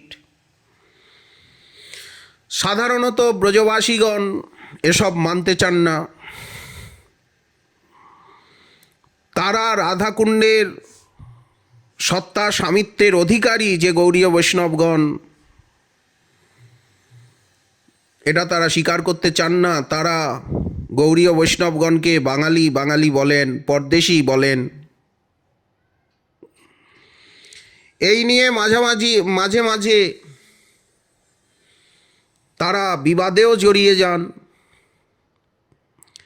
একবার রাধাকুণ্ডের কিছু ব্রজবাসী বলল যে এই যে অহোই অষ্টমীতে রাধাকুণ্ডে স্নান আসছে মধ্যরাত্রে, এই সমস্ত গৌড়ীয় সাধুদেরকে আমরা স্নান করতে দেব না, কুণ্ড আমাদের, আমরা ব্রজবাসী। এরা বলে রাধাকুণ্ড শ্যামকুণ্ড আমাদের রঘুনাথ দাস গোস্বামীপাদ জায়গা কিনে খনন করে আর এই কুণ্ডের রূপ দিয়েছেন। উনি এই স্থানকে সংরক্ষণ করেছেন, চারিদিকের 80 বিঘা জমি আমাদের। ব্রজবাসীগণ বললেন যে এই পরদেশি বাঙালি সাধু এরা এখানে এসে প্রভাব বিস্তার করছে, এখানে তাদের জমিদারি। তো আজকে মধ্যরাত্রের স্নানে কাউকে স্নান করতে দেব না, খালি আমরাই স্নান করব। দেখি তা এখন সাধু মহাত্মাগণ ব্রজবাসীর প্রতি গুরুবুদ্ধি রাখেন, সম্মান বুদ্ধি রাখেন। মহাপ্রভু যে আদেশ করেছেন ব্রজবাসীর সম্মান করবে, মথুরার স্বামীগণের চরণবন্দিবা, তাহাদের ভাব চেষ্টা লইতে নারিবা। ব্রজবাসী ঘরে তারা মাধুকুরি করেন, ত্যাগী ভজনানন্দীগণ ব্রজবাসীর প্রতি সম্মান গুরুবুদ্ধি করেন। ব্রজবাসীর সঙ্গে দ্বন্দ্ব তারাই করে, সাধুরা করে না। সাধুরা সবসময় সম্মান করে, কিন্তু তারা সাধুগণকে পরদেশী বলে, বাঙালি বলে। তো এখন সাধুগণ বাদ বিবাদে জড়াতে চান না। তারা সবাই একত্রিত হয়ে সিদ্ধ শ্রীল কৃষ্ণদাস কর্তা বাবার কাছে এসে উপস্থিত হন। বাবা, এখন আমাদের কি করা উচিত? ওরা বলছে কুণ্ড স্নান করতে দেবে না, আমাদের রাত্রিবেলা পরিক্রমা কীর্তন হয়, সব সাধুগণ সেই পরিক্রমা কীর্তনে যোগ দেন কুণ্ডাষ্টমীর রাত্রে। কুণ্ড স্নান করেন, ওরা বলছে স্নান করতে দেবে না, আমাদের কি করা উচিত? এখন আমরা কি করব? শুনে কর্তা বাবা বললেন যে আমরা তো ব্রজবাসীর সঙ্গে ঝগড়া করতে পারবো না, লড়াইও করতে পারবো না, আর সেটা উচিতও নয়, মহাপ্রভুর আজ্ঞাও নয়। দেখি আমরা রাধারানীর কি ইচ্ছা। মহাপ্রভু আমাদেরকে করুণা করে এখানে পাঠিয়েছেন, মহাপ্রভু রাধাকুণ্ডকে আবিষ্কার করেছেন, মহাপ্রভুর আজ্ঞাতেই শ্রী রূপ সনাতন রঘুনাথ দাস গোস্বামীপাদ, জীব গোস্বামীপাদ এই স্থানকে সংরক্ষণ করেছেন, আমাদের বসবাসের উপযোগী করেছেন, তাদের কৃপা, তাদের আজ্ঞা, তাদের আদর্শ। তো আমরা পরম্পরা প্রাপ্ত সদাচারকে পরিত্যাগ করতে পারবো না। দেখি মহাপ্রভু এবং রাধারানীর কি ইচ্ছা। রাধারানী যদি আমাদেরকে কুণ্ডে স্নান করতে না দেন, তার এই কুণ্ডাষ্টমীর রাত্রে, তো আমরা করব না। দেখি, আমরা অপেক্ষা করি। সাধুগণ সবাই বাবার কথা মেনে নিলেন। কার্তিক কৃষ্ণাষ্টমীর মধ্যরাত্রে স্নানের বিশেষ মাহাত্ম্য। এখন মধ্যরাত্রি উপস্থিত, সমস্ত সাধু কীর্তনিয়াগণও উপস্থিত, কীর্তন হবে। সবাই বাবাকে সামনে রেখে, মধ্যে রেখে কীর্তন পরিক্রমা সমাপ্ত করে সকলে মা জাহ্নবা ঘাটে, রঘুনাথ দাস গোস্বামীপাদের ঘাটে অবস্থান করছেন, কুণ্ডে স্নান করবেন। এদিকে ব্রজবাসীরাও সঙ্গমে। কিন্তু সাধুগণ ভাবছেন, যদি আমরা স্নান করতে নামি, ওরা যদি কোনো গোলমাল, চিৎকার চেঁচামেচি করে, বিরোধ করে, ওখানে তারা অপেক্ষা করছেন। শ্রী রঘুনাথ দাস গোস্বামীপাদের সমাধির কাছে বসে কর্তা বাবা রাধারানীকে ডাকছেন যে, করুণাময়ী, আমরা কি অপরাধ করলাম যে আজকের রাত্রিতে একটু তোমার শ্রীকুণ্ডের প্রেমময় নীর স্পর্শ করতে পারবো না? আমাদের কি অপরাধ? তুমিই তো কৃপা করে টেনে এনেছো, সচরণে রেখেছ। আমরা কি অপরাধ করেছি এটা বুঝিয়ে দাও, জানিয়ে দাও। শ্রীপাদ রঘুনাথ দাস গোস্বামীপাদকেও প্রার্থনা জানাচ্ছেন যে আপনি এই কুণ্ডের অধ্যক্ষ, আপনি এই কুণ্ডের প্রতিষ্ঠাপক, সংরক্ষক। যখন বাবা এইরকম রাধারানীর কাছে প্রার্থনা জানাচ্ছিলেন, হঠাৎ একদল লাঠিয়াল যুবক ব্রজবাসী এসে উপস্থিত হয়, হাতে বড় বড় লাঠি, আর সব যুবক এক দল। তারা এসে রাধারানীর জয় জয়কার করতে থাকে। দাস গোস্বামীপাদের সমাধি পরিক্রমা করে মা জাহ্নবা ঘাট, সেই লাঠিয়াল ব্রজবাসীতে, সব যুবক ব্রজবাসী লাঠিয়াল, তারা দেখে যে বাবারা এখানে বসে আছে, স্নানের সময় অতিবাহিত হয়ে যাচ্ছে, আকাশে মধ্য গগনে অর্ধচন্দ্র, চাঁদ উঠে গেছে। ওইদিকে ব্রজবাসীরা স্নান করছে সঙ্গমে, ওপারের ঘাটে। তখন সেই ব্রজবাসীগণ জিজ্ঞাসা করে যে, বাবা उदास कैसे बैठे हो, यहाँ क्यों बैठे हो उदास? ওরা তো লাঠি টাঠি রেখে জামা কাপড় খুলে আর স্নান করতে নামছে, বাবারা ওখানে বসে আছে দেখে আর বলছে, বাবা यहाँ उदास क्यों बैठे हो तुम लोग, क्या हुआ? चंद्रोदय हो गया, चंद्रोदय हो गए हो, स्नान नहीं करोगे? तखन कर्ता बाबा बोलें, हमारे भाग में स्नान कहा, तुम लोग यदि एक चुल्लू जल ले दाओ तुम लोग यदि एक चुल्लू जल ला दो तो बड़ी कृपा होगी।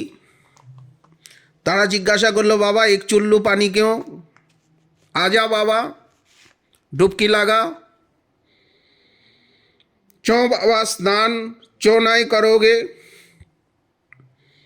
তখন বাবা বললেন যে রাধাকুণ্ডের ব্রজবাসীরা আমাদেরকে স্নান করতে দেবে না, আমরা নামলে আর ওরা হল্লাগোল্লা করবে, উৎপাত করবে, এই কথা আগের থেকেই আমাদেরকে বলে রেখেছে। তখন তারা রেগে গেল, বলে हम लोग भी ब्रजवासी है, हम कंजर है, कुंजरा से आए हूँ, हम लोग सब कंजोर है, लाठियाल है, हम लोग के पास में कौन आएगा, हम देख लेंगे। सब क्रुद्ध হয়ে তারা সমস্বরে বলল देखेंगे तुम्हें कौन रोकता है স্নান करने से। এই বলে ওরা লাঠি নিয়ে দাঁড়িয়ে গেল। রাধে বলে আর ওরা হুঙ্কার করছে, জয় রাধে শ্রী রাধে বলে ওরা গর্জন করছে, আর বলে आओ बाबा लोग आओ, सब स्नान करो, हम लोग खड़े हैं, किसका हिम्मत है, हम देखेंगे। জোর করে বাবাকে টেনে এবং সমস্ত সাধুগণকে টেনে আর ওরা সব কুণ্ডে স্নান করালো। সমস্ত সাধুগণের যতক্ষণ স্নান না হচ্ছে, সবার স্নান না হচ্ছে, ওরা ওইখানেই গর্জন করছে, রাধে বলে চিৎকার করছে, দেখেঙ্গে কোন হ্যায় আ যাও ইহা। তারপরে সাধুগণ যখন স্নান করে তর্পণাদি করে তারা নিজ কুটিরে চলে গেলেন, তারাও ধীরে ধীরে ধীরে ধীরে চুপচাপ সরে পড়লেন। সকলে বুঝতে পারলেন যে রাধারানী কৃপা করে এদেরকে পাঠিয়েছিলেন। এই সমস্ত লাঠিয়াল সব কঞ্জর ব্রজবাসী, সেই সময় কঞ্জর জাতির খুব প্রভাব প্রতাপ ছিল, তাদেরকে সকলেই ভয় পেত। এ স্বামিনীরই কৃপা, রাধারানীরই কৃপা। যখন তারা স্নান করাচ্ছিল তখন ওই দিকে সঙ্গমের থেকে ব্রজবাসী তারা হল্লাগোল্লা করছিল, কিন্তু কারোই ক্ষমতা হলো না এদিকে আসার। বড় বড় লাঠিয়াল রয়েছে, এরা কঞ্জর, বলে हम कुंजरा गांव के हैं, अमुक गांव के हैं, फलाना गांव के हैं, हम सब आए हैं। তারপরের দিনও বাঙালি সাধুদের সঙ্গে এই ঝগড়ার একটা আশঙ্কা থেকেই যায়।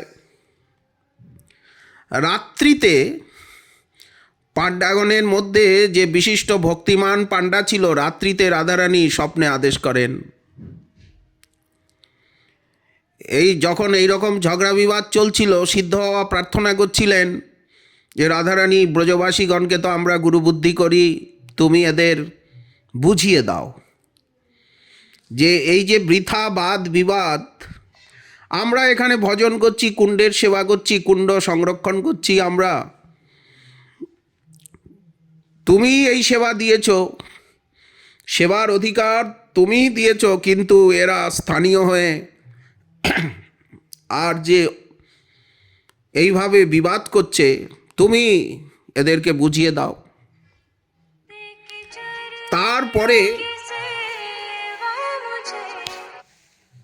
তারপরে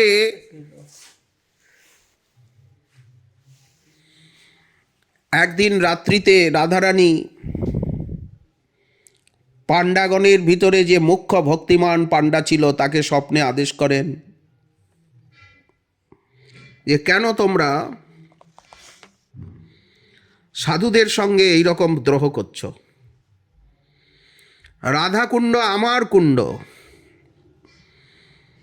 এটা আমার নিজস্ব স্থান, আমার কুণ্ড, আর রাধাকুণ্ডে যে সাধুগণ ভজন করছেন তারা আমার নিজজন, একান্ত আপনজন। তোমরা কেন তাদের সঙ্গে দ্রোহ করো? তাদেরকে পরদেশী বলো, তাদেরকে বাঙালি বলো, এ তো ঠিক না, তারা ভজন করছেন দূর দূরান্ত দূর দেশের থেকে এসে কত কষ্ট করে, এতে তো মঙ্গল হবে না, কল্যাণের সম্ভাবনা নেই। সকালবেলা ঠিক এই রকম স্বপ্ন কয়েকজন পাণ্ডা দেখতে পান, বয়োবৃদ্ধ যারা। সকালবেলা তারা পরস্পর আলোচনা করতে লাগলেন, এই রকম রাত্রে দেখলাম, কি এর রহস্য? তখন তাদের ভিতরে যারা বুদ্ধিমান তারা বুঝে গেলেন, তারা কর্তা বাবার কাছে এলেন যে বাবা আমাদের ভুল হয়েছে,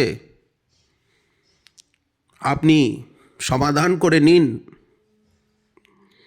আসলে সাধু মহাত্মাগণ তারা রাধারানীর পরম প্রিয়জন, আমরা ঠিক বুঝতে পারিনি। পশ্চাৎতাপ তারা অনুশোচনা করতে লাগলেন। কর্তা বাবা সকলকে বুঝিয়ে দিলেন সাধুগণের মহিমা, রাধারানীর ভজনের মহিমা। তারাও বুঝল এবং কর্তা বাবার কাছে ক্ষমা চাইল। কর্তা বাবাও তাদের প্রতি প্রসন্ন হলেন এবং ব্রজবাসীর প্রতি সম্মান মর্যাদা, এটি আমাদের ভজনের অঙ্গ।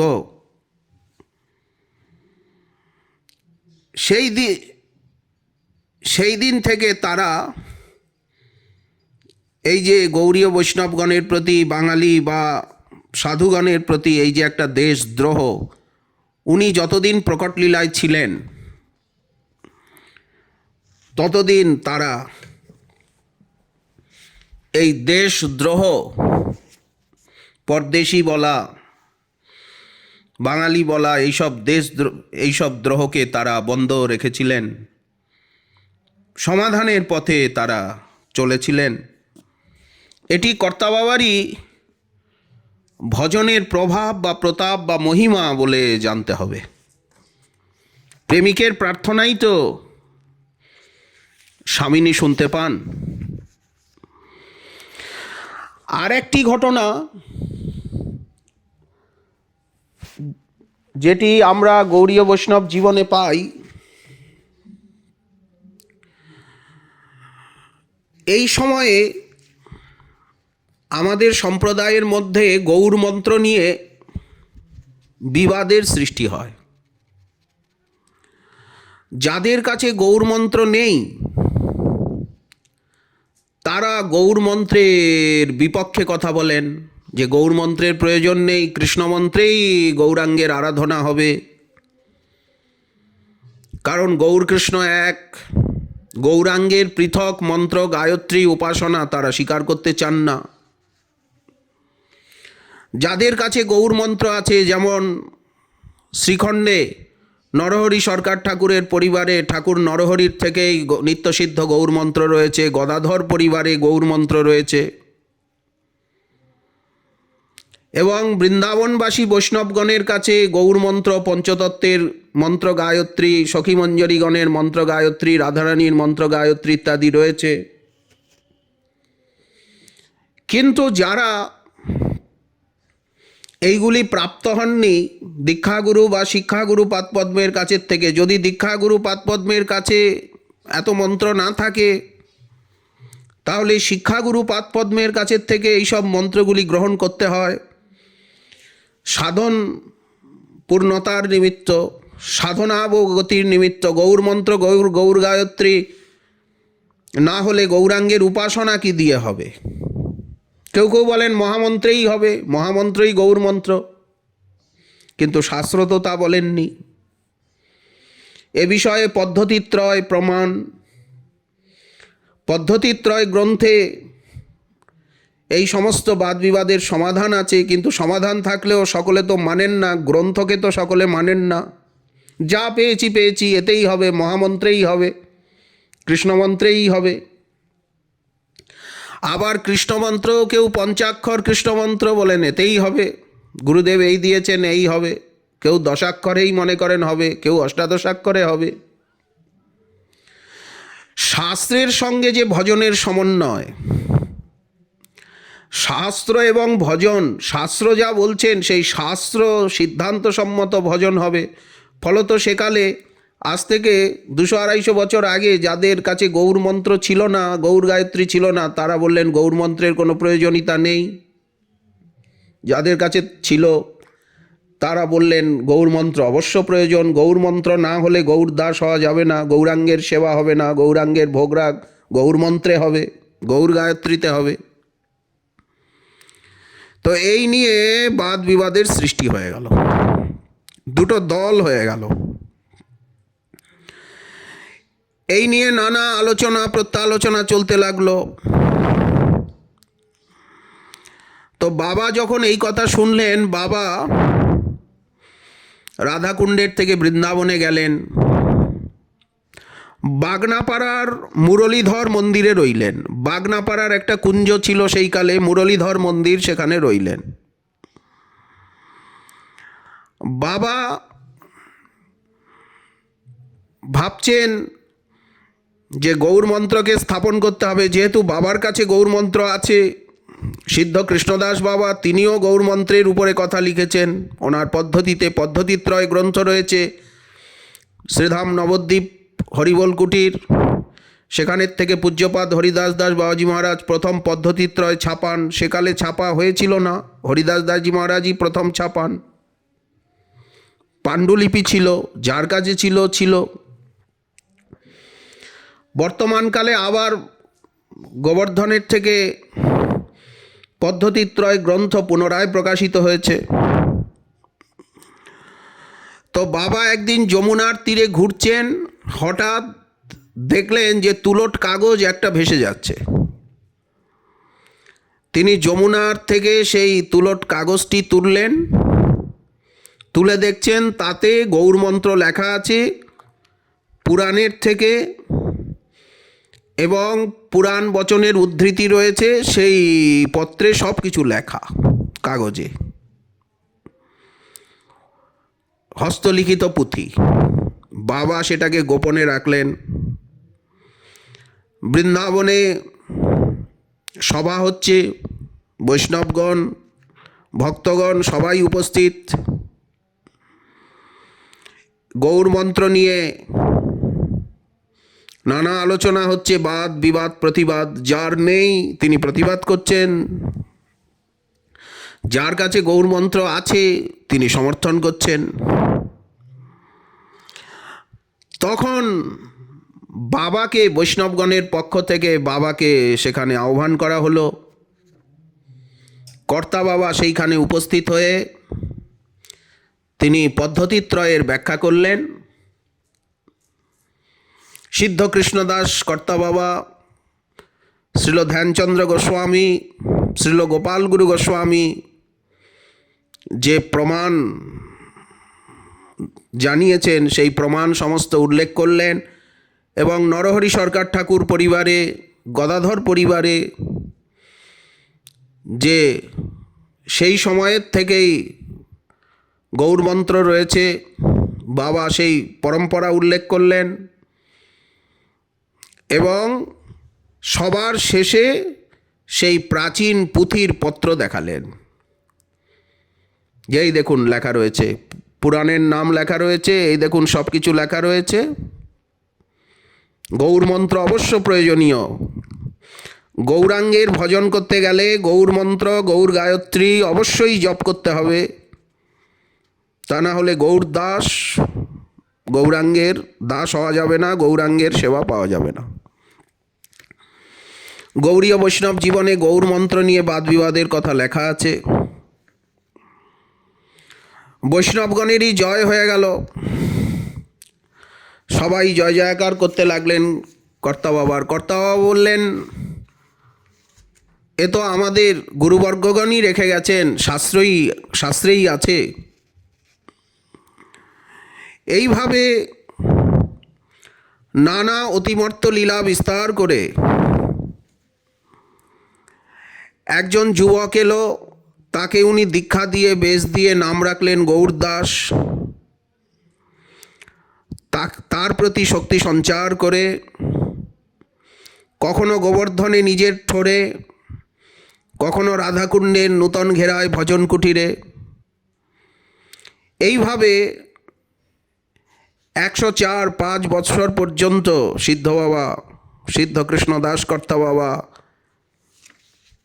তিনি এই ধরাতলে অবস্থান করে শ্রীধাম রাধাকুণ্ড, শ্রীধাম বৃন্দাবন, শ্রী গোবর্ধন, শ্রী রাধাকুণ্ড তটকে আশ্রয় করে দীর্ঘকাল সাধন করে, বৈষ্ণব সেবা করে, সমাজ সেবা করে, গ্রন্থ সেবা করে এবং সিদ্ধ বাবার প্রচারিত যে রাগানুগা ভক্তি গুটিকা, গৌরগোবিন্দ লীলামৃত গুটিকার ব্যাপক প্রচার করে আর পৌষ মাসের শুক্লা একাদশী তিথিতে, পৌষ মাসের পৌষ মাসের শুক্লা একাদশী তিথিতে তিনি নূতন ঘেরায় শ্রী শ্রী রাধা মাধবের চরণ স্মরণ করে, শ্রী শ্রী গুরু গৌরাঙ্গের চরণ স্মরণ করে আর নিত্যলীলায় প্রবিষ্ট হলেন। বৈষ্ণবগণ অতিশয় দুঃখিত হলেন। আজও গোবর্ধনে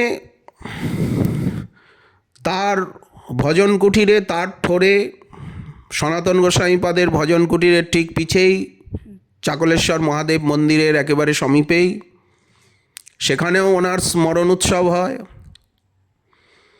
এবং রাধাকুণ্ড তটে ওনার সমাধি এবং ওনার সেবিত শ্রী মদন গোপাল বিগ্রহ রয়েছেন। সেখানেও দশমীতে অধিবাস, শ্রী একাদশীতে হরিনাম সংকীর্তন মহাযজ্ঞ এবং দ্বাদশীতে ভোগ রাগ, সাধুগুরু বৈষ্ণব সেবা, ভক্ত সেবা এবং সূচক কীর্তন,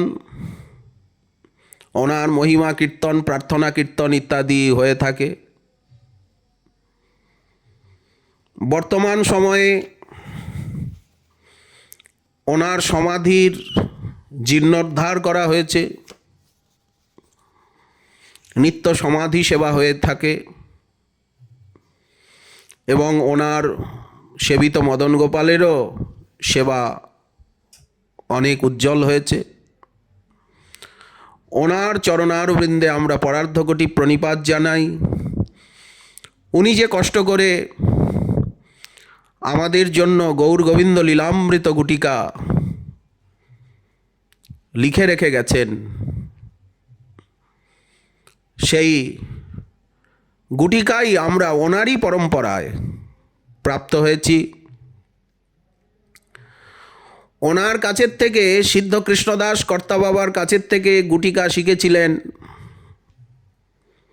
শ্রী জগদানন্দ দাস বাবাজি মহারাজ। সিদ্ধ রামকৃষ্ণ পণ্ডিত বাবাও সিদ্ধ কৃষ্ণদাস কর্তা বাবা মহারাজের কাছের থেকেই গোবিন্দ লীলামৃত এবং গুটিকা প্রাপ্ত হন, এই স্মরণাঙ্গা ভক্তি প্রাপ্ত হন। আমাদেরও এই স্মরণাঙ্গা ভক্তির বা গৌর গোবিন্দ লীলামৃত গুটিকা চিন্তনের যে পরম্পরা, সেই পরম্পরা কর্তা বাবার কাছের থেকেই আসছে। সিদ্ধ কৃষ্ণদাস কর্তা বাবা মহারাজ, ওনার কাছে শিখেছিলেন জগদানন্দ দাস বাবাজি মহারাজ। ওনার কাছের থেকে শিক্ষা প্রাপ্ত হয়েছিলেন গোবর্ধনের প্রাতঃস্মরণীয় পণ্ডিত শ্রী অদ্বৈত দাস বাবাজি মহারাজ। অদ্বৈত দাস বাবাজি মহারাজের কাছের থেকে শিক্ষা প্রাপ্ত হয়েছিলেন রাধাকুণ্ড নিবাসী শ্রীধাম বৃন্দাবন, শ্রীধাম নবদ্বীপের শ্রী গোবিন্দজিউর মন্দির শ্রী ভুবনেশ্বর সাধু বাবার প্রিয়তম শিষ্যবর্য শ্রী মণিপুরী গোপাল দাস বাবাজি মহারাজ। শ্রী গোপাল দাস বাবাজি মহারাজের কাছের থেকে গুটিকা শিক্ষা প্রাপ্ত হয়েছেন আমাদের পরমারাধ্যতম অভীষ্টদেব শ্রীল গুরু মহারাজ। শ্রী গুরু মহারাজ আমাদেরকে শিখিয়েছেন এবং তিনি গুটিকাকে অতিশয় সুশৃঙ্খলিত করে উনি প্রকাশ করেছেন। সর্বপ্রথম গুটিকাকে ছাপান শ্রী গোপাল দাস বাবাজি মহারাজ, আমাদের দাদু মহারাজ হন উনি। পরে গুরু মহারাজ আরও সুন্দর করে প্রকাশ করেন। এছাড়া এই গুটিকা ভজন শিক্ষা পরম্পরায় সিদ্ধ কৃষ্ণদাস বাবার এক নাতি চেলা কাম্যবনে থাকতেন, তার কাছে শিক্ষা করেছিলেন সখীচরণ দাস বাবাজি মহারাজ। শ্রীধাম বৃন্দাবনের রাধাকুণ্ডে শ্রী রাধাকুণ্ডের জীব গোস্বামী ঘেরা নিবাসী শ্রী সখীচরণ দাস বাবাজি মহারাজ, তিনিও খুব গুটিকায় উৎসাহী ছিলেন। এবং ঘনমাধব ঘেরা নিবাসী শ্রীল সুবল দাস বাবাজি মহারাজ, তিনিও গুটিকায় অতিশয় উৎসাহী এবং আবিষ্ট ছিলেন। ওনারও হস্তলিখিত গুটিকা রয়েছে। শ্রীল সখীচরণ দাস বাবাজি মহারাজের কাছে গুটিকা শিক্ষা প্রাপ্ত হয়েছিলেন কেশিঘাটের পণ্ডিতপ্রবর মহান্ত মহারাজ শ্রীল কৃষ্ণচরণ দাস বাবাজি মহারাজ, নব্যনায়াচার্য, এবং ভক্তনিবাসের শ্রীল গৌর গোপাল দাস বাবাজি মহারাজ এবং ওনার প্রিয়তম শিষ্য শ্রী মদন মোহন দাস বাবাজি মহারাজ,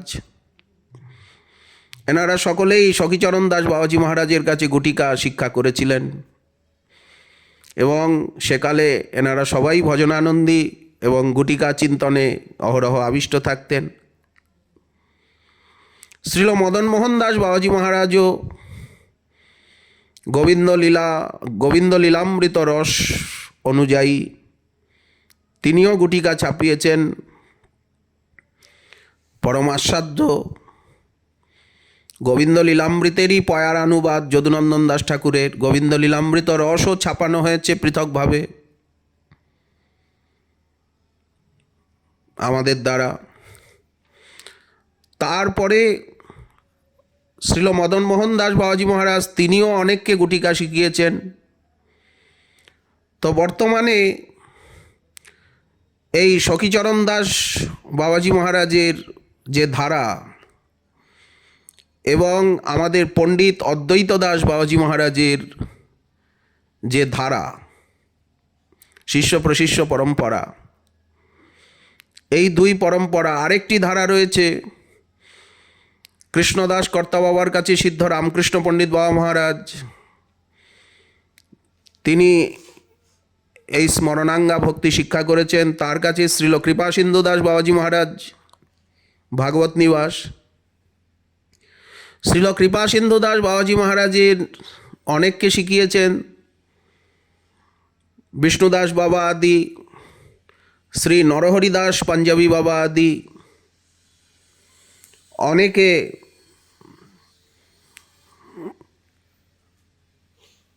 ভাগবত নিবাসের কৃপাসিন্ধু দাস বাবাজি মহারাজের কাছে শিক্ষা প্রাপ্ত হয়েছেন।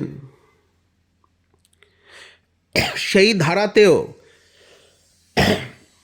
শ্রী গোবিন্দ লীলামৃত রস, শ্রী গোবিন্দ লীলামৃত,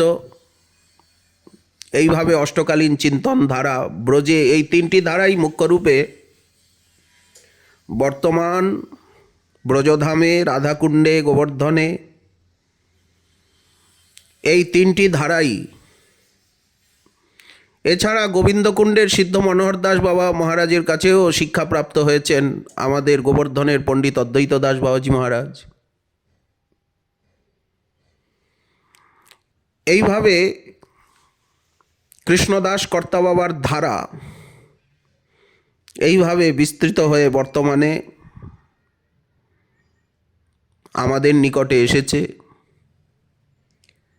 এখনও সেই পরম্পরা, সেই গৌরগোবিন্দ লীলামৃত গুটিকা শিক্ষা ধারা আমরা গুরু বৈষ্ণবের কৃপায়, সিদ্ধগণের কৃপায় প্রাপ্ত হয়েছি। সে ধারা এখনও প্রকটিত, উজ্জীবিত। এখনও অনেকে সেই ধারায় প্রশিক্ষণ লাভ করছেন, চিন্তন অনুচিন্তন করছেন এবং গ্রন্থ প্রকাশিত আছে এবং হচ্ছে। উভয় প্রকার গুটিকাই পাওয়া যাচ্ছে, মদনমোহন দাস বাবার গুটিকাও পাওয়া যাচ্ছে, গুরু মহারাজের গুটিকাও পাওয়া যাচ্ছে, গোপাল দাস বাবাজি মহারাজের গুটিকাও পাওয়া যাচ্ছে। এছাড়া শ্রীল অদ্বৈত দাস বাবাজি মহারাজ তিনিও একটি গুটিকা লিখেছিলেন, ওই সিদ্ধ কৃষ্ণদাস বাবারই গুটিকা প্রত্যেকের কাছে লিপিবদ্ধ ছিল। এছাড়া সখীচরণ দাস বাবার কাছেও গদ্য গুটিকা ছিল। শ্রীল সুবল দাস বাবাজি মহারাজ তিনিও পদ্মছন্দে গুটিকা লিখেছেন। অনেকের কাছে প্রাচীন গুটিকার নোটস এখনও রয়েছে। তো এই যে সাধন ধারা অতি সুপ্রাচীন এবং মহাপ্রভুর আদেশের উপরে আধারিত। অমানি মানদ সদা কৃষ্ণ নাম লবে, ব্রজে রাধা কৃষ্ণ সেবা মানসে করিবে। এই নাম চিন্তন গ্রন্থ অনুশীলন একেই রাগানুগা ভক্তি বলা হচ্ছে। রাগানুগা ভক্তি বলতে কি, নাম চিন্তন মানস সেবা এবং গ্রন্থানুশীলন ধামবাস, এই চারটিকে রাগানুগা ভক্তি বলা হয়েছে। কৃষ্ণং স্মরণ জনন চাস্য প্রেষ্ঠং নিজ সমীহিতম তত্তৎ কথা রতশ্চাসৌ কুজ্জাদ বাসং ব্রজে সদা। এই হচ্ছে রাগানুগা ভক্তির কারিকা। সেবা সাধক রূপেণ সিদ্ধ রূপেণ চাত্রহি তদ্ভাব লিপ্সনা কার্যা ব্রজলোকানুসারত। আর বৃহৎ ভাগবতামৃতে সনাতন গোস্বামীপাদ যে বললেন যে ব্রজক্রীড়া ধ্যান গান তত্তৎ ক্রীড়া ব্রজক্রীড়া ধ্যান গান প্রধানয়া। ধ্যান এবং গান ব্রজলীলার। ভক্তা সম্পদ্যতে পৃষ্ঠ নাম সংকীর্তনোজ্জ্বলম। ব্রজলীলার ধ্যান, ব্রজলীলার গান, নবদ্বীপ লীলার ধ্যান, নবদ্বীপ লীলার গান এবং নাম সংকীর্তন, সঙ্গে সঙ্গে ধামবাস। এ বিষয়ে সনাতন গোস্বামীপাদ বৃহৎ ভাগবতামৃতে, রূপ গোস্বামীপাদ তিনি তার ভক্তিরসামৃত সিন্ধুতে পরিষ্কার করেছেন। আমাদের এই অষ্টকালীন লীলা আসছে সনত কুমার সংহিতার থেকে, বৃন্দা নারদ সংবাদের থেকে। সনত কুমার সংহিতা, বৃন্দা নারদ সংবাদ এবং দেবর্ষি নারদ যেভাবে সখিত্বকে লাভ করছেন পদ্মপুরাণ পাতালখণ্ডের সেই যে পৌরাণিক আখ্যায়িকা, যে কীভাবে লাভ করা যাবে, রামানন্দ সংবাদ, সাধন বিনা সাধ্য বস্তু কেহ নাহি পায়। এইভাবে মহৎ পরম্পরায়, গুরু পরম্পরায়, শাস্ত্র পরম্পরায়, আচার্য পরম্পরায়, ধামবাসী পরম্পরায়, ধামাশ্রয়ী পরম্পরায় এই সাধনা আজও সুরক্ষিত। তো এই রাগানুগা ভক্তিরই আচার্য আমাদের দ্বিতীয় সিদ্ধ কৃষ্ণদাস কর্তাবাবা মহারাজ। এনারই গুরুভ্রাতা। পরবর্তীকালে যারা সিদ্ধ হয়েছেন সবাই এনারই গুরুভ্রাতা, কারণ ইনি সিদ্ধ কৃষ্ণদাস বাবার অঙ্গসেবক এবং সর্বদার্তরে নিকটে থেকেছেন, সর্বদাই গোবর্ধনে বাস করেছেন জীবনের দীর্ঘকাল। এই জন্য সিদ্ধ জগন্নাথ দাস বাবাজি মহারাজ, সিদ্ধ ভগবান দাস বাবাজি মহারাজ, সিদ্ধ নিত্যানন্দ দাস বাবাজি মহারাজ, লালা বাবু, কৃষ্ণদাস বাবা ওনারও নাম। পরবর্তীকালে যারা যারা হয়েছেন, সিদ্ধ বলরাম দাস বাবাজি মহারাজ, সবাই সিদ্ধ কৃষ্ণদাস কর্তাবাবা মহারাজেরই গুরুভ্রাতা এবং উনি সকলের জ্যেষ্ঠ গুরুভ্রাতা। এবং গুরুদেবের সঙ্গসুখ, সেবাসুখ সবচেয়ে বেশি ইনিই প্রাপ্ত হয়েছেন। ইনিই গুটিকা এবং স্মরণাঙ্গা ভক্তিকে সবচেয়ে বেশি প্রচার করেছেন, অখণ্ডভাবে ব্রজধামে থেকে, রাধাকুণ্ডে থেকে, দীর্ঘায়ু হয়ে। তো ওনার নির্যান তিথি পৌষী শুক্লা একাদশী, আজকেই সেই শুভতিথি। আজ ভুবনমঙ্গল হরিনাম সংকীর্তন মহাযজ্ঞ চলছে। ওনার চরণ রেণু বারবার শিরে ধারণপূর্বক ওনার চরণ রজে, ওনার ভজনস্থলিতে লুণ্ঠিত হয়ে, ওনার লিখিত প্রচারিত গুটিকাকে বুকে নিয়ে সেই পরম্পরার, গুরু পরম্পরার জয়গান করে ওনার চরণে নতমস্তক হয়ে ওনার কৃপাকণা, ওনার কৃপা সিন্ধু বিন্দু প্রাপ্তির লালসায় যাতে আমরা এই রাগানুগা ভক্তি যাজনের যোগ্যতা লাভ করতে পারি, সেই পরম্পরায় কায় মনোবাক্যে পরম্পরারূপী বন্দাকিনীতে অবগাহন করতে পারি, পরম্পরাশ্রিত হতে পারি, সেই পরম্পরায় অবস্থিত হয়ে যাতে প্রকৃত আমরা এই ভজন শিক্ষাকে প্রাপ্ত হতে পারি, এই কামনা নিরপরাধে, নির্বিবাদে, নির্দ্বন্দ্বে, নিরভিমানে, অকিঞ্চনতাকে বজিয়ে রেখে শরণাগতি, গুরু বৈষ্ণবের প্রতি প্রকৃত শ্রদ্ধা, সম্মান, প্রকৃত পূজা, আনুগত্যকে বজায় রেখে যেন আমরা সাধন পথে এগোতে পারি, এই কৃপা উনি আমাদের প্রতি করুন। এই প্রার্থনার সঙ্গে সঙ্গে সিদ্ধ শ্রীকৃষ্ণদাস বাবার চরিত কথা আলোচনার এইখানেই বিশ্রাম।